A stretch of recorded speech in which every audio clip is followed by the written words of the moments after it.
구절입니다. 설교 내용이요. 레위기 9장 1절부터 24절까지 다 읽어 오셨죠? 네. 네, 읽어 오셨기 때문에 들어와 있습니다. 아론과 그의 아들들이 제사장 위임식을 몇십 동안 했을까요? 어머나. 네, 7일 동안 위임식을 거행을 합니다. 그리고 7일 동안 위임식을 한 이후에 며칠째 되는 날 사역을 시작했을까요?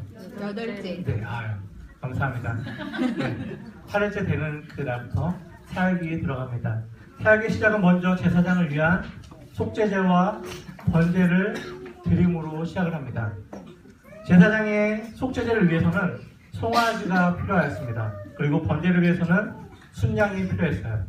그리고 이후에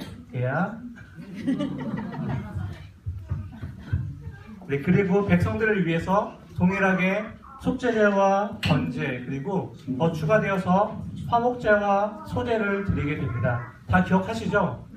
네, 그렇다면 다시 한번 여쭤보겠습니다. 백성들을 위한 속죄제 제물은 무엇일까요? 백성을 위한 속죄제를 위한 제물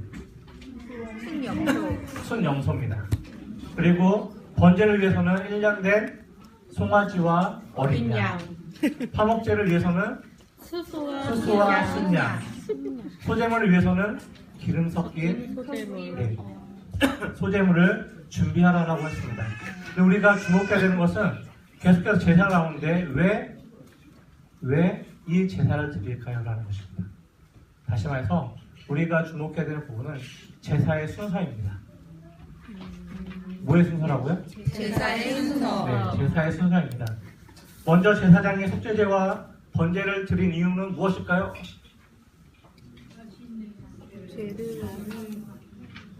제사장 또한 사람이기 때문입니다. 사람이라고 하는 것은 그 안에 뭐가 있죠? 죄성이 있습니다. 그리고 사람이기 때문에 죄인이라는 이 기본이 되어 있는 거죠. 사람은 누구나 다 죄인이다. 아담으로부터 시작된 그 원죄를 누구나 가지고 있다는 사실입니다. 그렇기 때문에 이 죄인이기 때문에 죄인이 하나님 앞에 선다라면은 가차없이 어떻게 됐을까요? 죽음이었습니다. 왜요? 하나님께서는 죄가 없으신 분이십니다.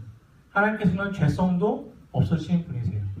그렇기 때문에 죄를 아주 싫어하시고 미워하십니다. 그래서 죄가 있는 자가 하나님의 거룩한 곳에 또는 하나님의 계신 곳에 거하게 되면은 그의 목숨은 이미 끝난 것과 마찬가지였습니다. 그래서 이러한 죄 때문에 제사장도 정결 의식을 치러했어요. 그게 바로 속죄제였고 번제였습니다. 그런데 성경을 보게 되면 출애굽기 28장을 보게 되면요, 대제사장이 이제 성소에 들어가서 죽을 수가 있을까요? 없을까요? 죽을 수도 있어요. 그래서 제사장 의복에다가 무엇을 다냐면은 석류와 방울을 몇 개씩 달까요? 한 석류, 한 금방울, 한 석류, 한 금방울 해가지고 옷 둘레를 답니다. 그래서 대제사장이 속죄를 위해서 이제 성소에 들어가서 계속 이제 움직이죠. 계속 움직이면 어떻게 돼요? 소리가 날까 안 날까요? 소리가 나요. 근데 소리가 안 날 때가 있습니다. 그러네. 소리가 안 나면 왜 소리가 안 날까요? 죽었어요. 정말요? 가만히 서 있을 수도 있죠. 네, 하지만 죽었습니다. 죽어서 이 발목에다가 줄을 달고 들어가요. 그래서 누구도 들어갈 수 없기 때문에 그걸 땡깁니다. 당시 성막은 천으로 되어 있기 때문에 이렇게 돌로 되지 않기 때문에 줄 땡기면 나올 수밖에 없게 돼 있어요. 그래서 땡겨서 그의 시신을 걷어다가 이제 장사를 하죠. 제사장도 죽어요. 뭐 때문에요? 죄 때문에. 이후 자신의 죄를 정결의식을 똑바로 하지 않고 속죄하지 않고 그냥 제사장이니까 들어갔다가는 죽는 거예요. 누구 앞이기 때문에요? 하나님 앞이기 때문에. 그래서 그 죄 때문에 이제 제사장도 먼저 정결해야 되는 것 때문에 이 속죄제를 시행합니다. 나의 죄를 대신해서 누군가가 죽을 대상이 필요했던 거예요. 그게 구약시대에는 누구였죠? 짐승이었습니다. 사람이 죽을 수는 없잖아요. 아들과 나는 한 몸이다 해서 아들을 죽일 수 없잖아요. 아내와 나는 하나일까요? 아니에요? 네. 지금 영원 지사님, 이은주 지사님이 하나신가요? 네, 하나예요. 네. 갑자기 이상해지는데요. 아내와 남편은 하나입니다. 네. 하나이기 때문에 네, 서로가 서로를 위해서도 잘 해줘야죠. 근데 그 당시에는 동물이 필요했어요. 나 대신 죽을 동물. 그래서 제사장이 어떻게 했냐면은 한쪽에는 동물을 놓고 한쪽에는 이 죄를 지은 사람을 놓습니다. 그리고 머리에 손을 얹고 죄를 전가시키는 거예요. 이 사람의 죄를 누구에게로요? 짐승에게로. 그러면 이 사람의 죄는 어떻게 됐을까요? 일단은 보류가 되는 거죠. 이 짐승을 잡아야지 이제 용서되는 거거든요. 일단은 보류가 되고 이 짐승의 죄가 다 뒤집어 씌우는 거예요. 그리고 그 짐승을 잡음으로 인해서 이제 사람의 죄가 깨끗함을 받게 되는 거죠. 근데 실질적으로 말하면은 일회성에 불과해요. 당시 구약의 제사는 일회성에 불과해요. 그래서 계속해서 죄를 지으면은 제사를 지내게 되고요. 대신에 대속죄일이라고 해가지고 1년에 한 번 나의 모든 죄를 다 한 번에 씻은 그 날에는 하나님께서 이제 용서해 주시는데 그 방법도 다 알고 계시죠? 대속죄일의 방법.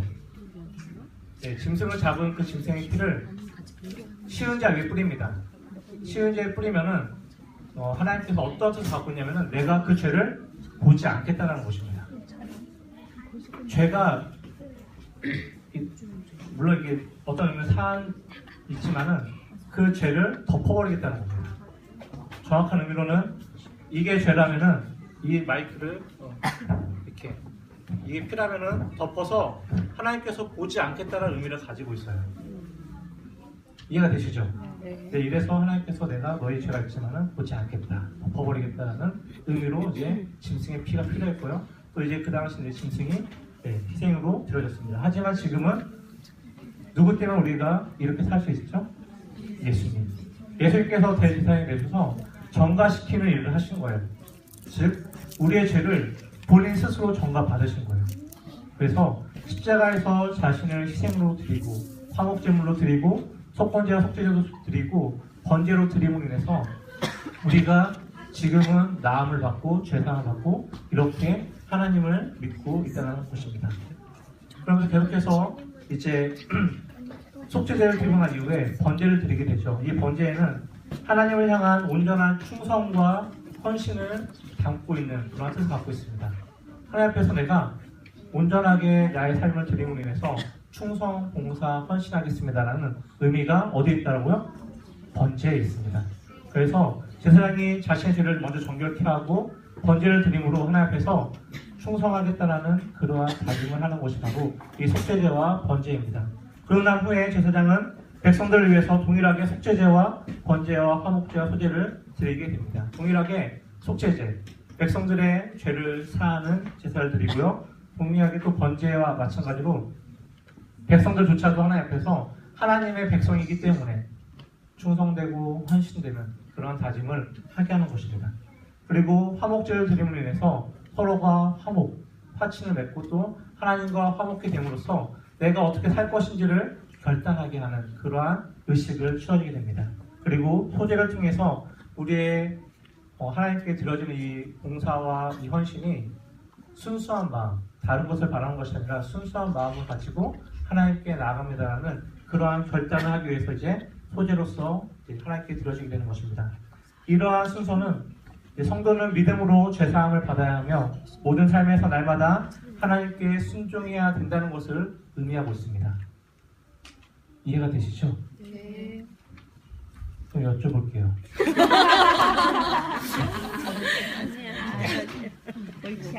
네, 성도는 믿음으로 뭘 받는다고요? 죄사함을 받습니다. 죄사함을 받고 뭐는 얻게 되는 거죠. 그리고 모든 삶에서 누구에게 순종해야 돼요? 하나님께. 누구의 뜻에 복종해야 될까요?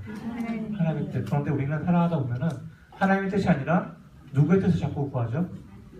나의 뜻을 구합니다. 나의 형편에 맞게, 나의 삶에 맞게 계속해서 합리화를 시키고 그 뜻을 찾아가는 게 바로 우리예요. 근데 하나님께서 원하시는 것은 그러한 우리의 모습을 원하지 않고 오직 100%의 순종을 원하고 계십니다. 99.9가 아니라 100% 온전한 하나님의 뜻을 따라 살아가고자 다짐하는 그 마음, 그것을 원하고 계시는 사실입니다. 이러한 다짐이 우리 가운데 온전히 임하기를 간절히 소망합니다. 아멘. 그래서 힘든 거예요. 그래서 하루를 시작할 때 힘들고요. 하루 살아가면서 힘들고 하루를 마무리할 때 힘든 거예요. 만약에 우리가 그렇게 살았다면 완벽했겠죠. 네, 예수님들 필요 없었겠죠. 하지만 그렇지 않은 걸 하나님께서 아시기 때문에 예수님을 보내시고 또 많은 선지자들을 보내시고 또 많은 목회자들을 세우시고 또 함께 나눔을 인해서 그 길을 같이 가게 하시는 거예요. 왜요? 나의 힘으로는 어때요? 그 길을 갈 수 없기 때문입니다. 그렇기 때문에 성령님의 인도하심을 나를 구하라고 말씀하고 있고요. 하나님과 동행하라고 말씀하고 있는 것입니다. 그래서 우리는 날마다 하나님께 예배로 나아가면서 결단하는 그런 마음을 가지셔야 됩니다. 그래서 오늘 말씀의 마지막 부분을 보게 되면 뭐가 나오죠? 아론의 축복이 나옵니다. 아론이 축복하고 맞추죠? 안 읽으셨구나. 보자 마지막 부분 보면요, 아론이 축복을 할 때 하나님께서 이제 응답하십니다. 그래서 그 이제 제단에 있는 기름과 그것을 태우면서 이제 백성들이 이제 엎드려서 하나님을 예배하는 것을 이제 마무리로 딱 이렇게 맺고 있습니다. 아론의 축복이 무엇인지 알고 계시죠? 민수기 6장 몇 절부터 몇 절이죠? 24절부터 17절 말씀인데 다 외우고 계실 거예요. 여호와는 내게 복을 주시고 여호와는 그의 얼굴을 내게 비추사 은혜 베푸시기를 원하며 여호와는 그 얼굴을 내게 향하여 드사 평강 주시기를 원하노라 하시니라. 네. 얼굴이 되게 중요해요. 누구의 얼굴이요? 여호와의 얼굴. 물론 사랑하는 사람의 얼굴도 중요해요. 유명인 사랑하시잖아요. 네. 사랑하는 사람의 얼굴도 중요한 만큼 하나님의 얼굴도 굉장히 중요합니다. 당시에 구약에서 하나님의 얼굴을 대면한다는 것은 정말 누구도 할 수 없는 일이었어요. 기억나시죠? 모세가 하나님의 얼굴을 뵙고 싶었지만은 하나님께서 어떻게 했죠? 네, 죽는다고. 그래서 뭐만 보였죠? 등. 네, 뒷모습만 보였음에도 불구하고 모세의 얼굴은 광채로 반짝반짝했죠. 네. 그러한 얼굴, 하나님의 얼굴, 하나님의 얼굴을 바라본다는 것 자체가 하나님의 영광 가운데 거하고 하나님과 동행하고 호흡하면서 살아가는 의미를 가지고 있습니다. 그래서 하나님께서 얼굴을 돌리시게 되면요, 정말 우리는 좌절과 실패의 연속으로 살아갈 수밖에 없어요. 그래서 다윗이 고백하죠. 내게서 주의 낯을 거두지 말아달라. 나에게 날마다 하나님의 낯을 허락하여 달라고 고백하는 거죠. 본인이 그것을 경험했기 때문에, 하나님의 은혜가 아니면 할 수 없다는 것을 경험했기 때문에 하나님의 얼굴을 구했던 것입니다. 아론의 축복도 마찬가지로 하나님과 대면하며 살아가고 또 하나님께 주신 영광과 은혜로 살아가기를 원한다라고 말씀하고 있는 거예요. 그러면서 우리가 이제 바울의 축복기도와 또 이제 비교를 한번 해봐야겠죠. 바울의 축복기도 무엇인지 기억나시나요? 보통 목사님들이 축도하는 내용입니다. 이제는 우리 주 예수 그리스도의 은혜와 하나님의 사랑하심과 성령의 교통하심 너희 우리 가운데 있을지어다. 네. 하나님과 예수님과 또 성령님의 그 은혜와 사랑이 가득하기를 원하는 것. 즉 아론을 통해서 하나님께서 명령하셨던 그 축복의 원리하고도 동일한 것입니다. 그래서 이렇게 하나님의 은혜 가운데 축복이 선포될 때 또 하나님의 영광이 온 백성 가운데 나타나게 되고, 그리고 그로 인하여서 백성들이 하나님 앞에서 어떻게 살아갈 것인지를 다시 한번 결단하게 될 것입니다. 그래서 오늘 나온 이 제사의 의식들이 전부 다 결국에는 우리가 이 땅을 살아가면서 하나님 앞에 어떻게 살아갈 것인가, 어떻게 결단할 것인가를 분명하게 말해주고 있는 것입니다. 그렇다면 이제 우리는 우리의 삶에서 무엇을 어떻게 결단해야 될까요? 삶의 적용으로 들어가 보겠습니다. 우리는 날마다 죄사함의 은혜를 사모해야 됩니다. 죄사함의 은혜를 위해서 날마다 결단하셔야 돼요. 어떤 방법이 있을까요? 먼저 죄를 멀리 해야겠죠. 우리 가운데 가장 흔히 쓰는 죄가 있습니다. 뭐가 있을까요? 술 먹는 거. 네, 또 뭐가 있을까요? 또 뭐가 있을까요? 화냄. 화냄이요? 네, 화냄. 화냄, 미워하는 거. 또 뭐가 있을까요? 아이들 때리는 거요? 네? 욕심. 네, 욕심. 또 뭐가 있을까요?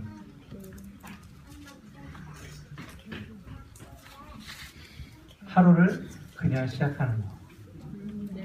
네. 말씀 보지 않고, 기도하지 않고, 그냥 아침에 일어나서 그냥 그렇게 살아가는 거.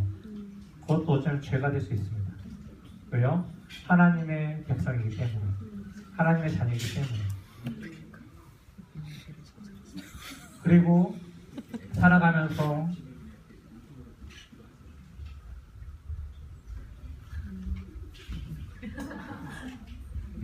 네. 그리고 또 살아가다 보면 어때요? 직장에서, 회사에서, 또 사업장에서 다툼이 일어날 수도 있죠. 시기가 있을 수 있고 미워할 수도 있고요. 또 몸의 육신의 약함으로 인해서 짜증도 날 수 있습니다. 이러한 모습 때문에 지체가 상처받는 거예요.